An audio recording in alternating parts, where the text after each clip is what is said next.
الرحيم هو الذي أرسل رسوله بالهدى ودين الحق ليظهره على الدين كله ولو كره المشركون آمنت بالله صدق الله العلي العظيم وبلغنا رسوله النبي الكريم পৃথিবীর মধ্যে সকলেই কোনো না কোনো আদর্শের প্রতিনিধিত্ব করে। আদর্শের ক্ষেত্রে জেনে হোক না জেনে হোক কোনো ব্যক্তি আদর্শ মুক্ত হয় না।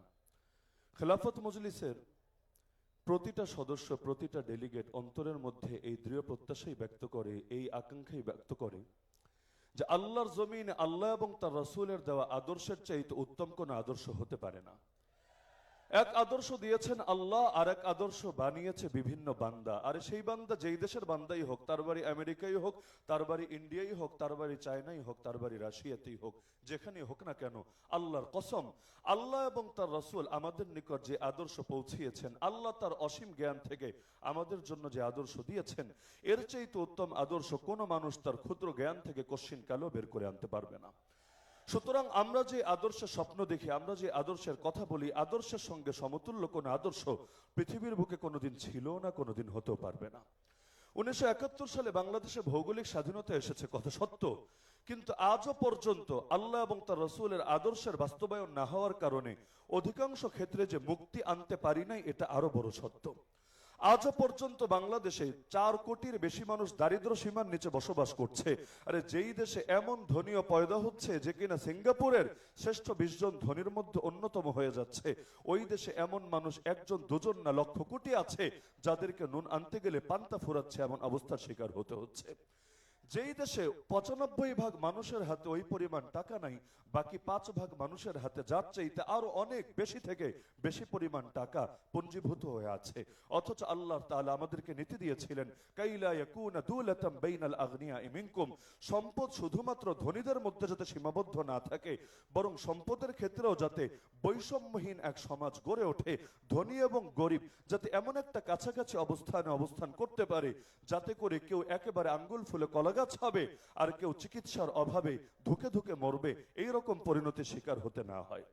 আল্লাহ এবং তার রাসূলের আদর্শ অনুসরণ না করার কারণে আমাদেরকে এমন জুলুমও দেখতে হচ্ছে। একজন বৃদ্ধা ভিখারি সারাদিন ভিক্ষা করে 10 টাকা 20 টাকা যদি কামাই করছে, কিন্তু রোদে পুড়ে বৃষ্টিতে ভিজে তার গায়ে জ্বর এসেছে, তাকে দেখা যাচ্ছে যে এখন তাকে জ্বরের ট্যাবলেট কেনার জন্য ফার্মেসিতে যাচ্ছে, এক পাতা নাপা, এক পাতা প্যারাসিটামল কিনছে। এই আল্লাহর বান্দির থেকে ওই ক্ষেত্রেও এমন ভাবে তার কোনো অনুমতি ছাড়া, অবগতি ছাড়া কর কেটে রাখা হচ্ছে। একজন কোটিপতি এক পাতা নাপা কিনতে গেলে যা কাটা হচ্ছে, আর একজন ভিখারি সে যদি কিনতে যায় তার থেকেও সমানভাবে কর কাটা হচ্ছে, অথচ তার অবগতিও নাই, তার অনুমতিই নাই। এটা যদি জুলুম না হয় তাহলে জুলুম কাকে বলে? প্রতিটা পদে পদে দেখা যাচ্ছে এই যে দেশের মধ্যে আজও পর্যন্ত আল্লাহর সার্বভৌমত্ব স্বীকার করা হয় নাই। আল্লাহ তাআলাই যে বান্দার জন্য কোনটা কল্যাণকর, কোনটা অকল্যাণকর, কোনটা বৈধ, কোনটা অবৈধ, এটা নির্ধারণ করার চূড়ান্ত অধিকার রাখেন, এটা স্বীকার করা হয় নাই।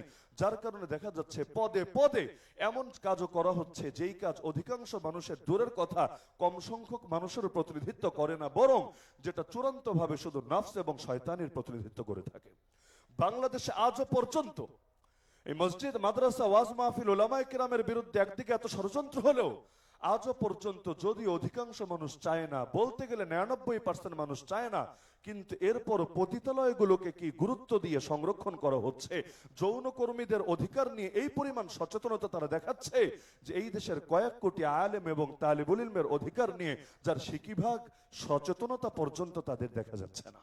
তাহলে সুতরাং বৈষম্যহীন সমাজ যদি গড়তে চাই, ন্যায় বিচার যদি গড়তে চাই, তাহলে দুনিয়ায় এই পুঁজিবাদী আদর্শ দিয়ে, এই সেকুলার আদর্শ দিয়ে, কাফের মুশরিকদের তৈরি আদর্শ দিয়ে সেটা কশ্চিন কালও আমাদের পক্ষে সম্ভব হবে না। আল্লাহর জমিনে সুখ আসবে সেই তরিকা দিয়ে, যেই তরিকা আল্লাহ তাআলা দেখিয়েছেন। হ্যাঁ, এই তরিকার বাইরে গিয়ে অন্য তরিকার কথা তখন চলতে পারে যদি এমন হয় যে কেউ আল্লাহর চাইতে উত্তম কোন আদর্শ আমাদের সামনে এনে দিতে পেরেছে। আরে বাক স্বাধীনতা, আজকে বাক স্বাধীনতার কথা বলা হচ্ছে কোন আদর্শের ভেতর দিয়ে? আমিরুল মুমিনিন ওমর রাদিয়াল্লাহু আনহুর সামনে দাঁড়িয়ে এক সাধারণ বেদুইন পর্যন্ত প্রশ্ন ছুড়ে দিতে পারছে, ইয়া আমিরুল মুমিনিন, আমাদেরকে রাষ্ট্রীয় কোষাগার থেকে একটা করে মাত্র চাদর দিয়েছেন, আপনার গায়ে দুইটা চাদর কেন দেখা যাচ্ছে? অতিরিক্ত একটা চাদর নেওয়ার অধিকার আপনাকে কে দিয়েছে? তো যেখানে আমিরুল মুমিনিনকে পর্যন্ত সাধারণ একজন মানুষ এই ধরনের প্রশ্ন ছুড়ে দিচ্ছে, সেখানে রাষ্ট্রের গুরুত্বপূর্ণ ব্যক্তিরা পর্যন্ত দেখা যাচ্ছে যারা দেশ পরিচালনা করেন তাদেরকে মৌলিক অনেক বিষয়ে প্রশ্ন করতে পর্যন্ত দ্বিধা করছে। কারণ প্রশ্ন করতে দেরি হবে, হয়তো আয়নাঘরে হারিয়ে যেতে দেরি হবে না, প্রশ্ন করতে হয়তো দেরি হবে, হাতের মধ্যে হ্যান্ডকাপ লাগতে দেরি হবে না। তাহলে এভাবে আর কত একের পর এক জুলুম, একের পর এক আগ্রাসন চলছে। নাম তো দিচ্ছে গণতন্ত্র, কিন্তু দেখা যাচ্ছে কেউ চালাচ্ছে দিল্লি তন্ত্র, কেউ চালাচ্ছে আমেরিকা তন্ত্র, কেউ চালাচ্ছে ইসরায়েল তন্ত্র। আর কত চলবে কাফের মুশরিকদের এই সমস্ত ভুয়া তন্ত্র? আল্লাহর জমিনে এবার কায়েম করতে হবেই হবে আল্লাহ তাআলার দ্বীনের আদর্শ। এর জন্য আমাদের প্রত্যেকের যার যা কিছু আছে সর্বোচ্চটুকু কোরবানি দিয়ে ইসলামের এই কাফেলায় শরীক থাকা দরকার। কারণ ইসলাম বিজয়ী হবেই হবে, আমাকে নিয়ে হোক অথবা আমাকে ছাড়া হোক। কিন্তু আমি কোনোদিনও বিজয়ী হতে পারবো না ইসলাম ছাড়া। ইসলামের ক্ষেত্রে আমাদের কখনোই এমন অবস্থানে আসা উচিত না যে আমরা না আল্লাহর পক্ষে গেলাম না ইবলিসের পক্ষে গেলাম। হক আর বাতিলের মধ্যে নিরপেক্ষতা চলে না। হয়তো তুমি রহমানের পক্ষে, না হলে শয়তানের পক্ষে, হয়তো আলোর পক্ষে, না হলে অন্ধকারের পক্ষে।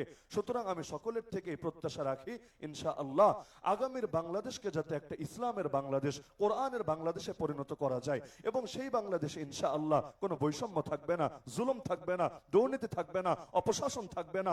অন্ন, বস্ত্র, বাসস্থান, চিকিৎসার মতো এই মানবাধিকার, মৌলিক অধিকারগুলো থেকে আজ যে কোটি কোটি মানুষ বঞ্চিত, সেই দৃশ্য ইনশাআল্লাহ দেখতে হবে না।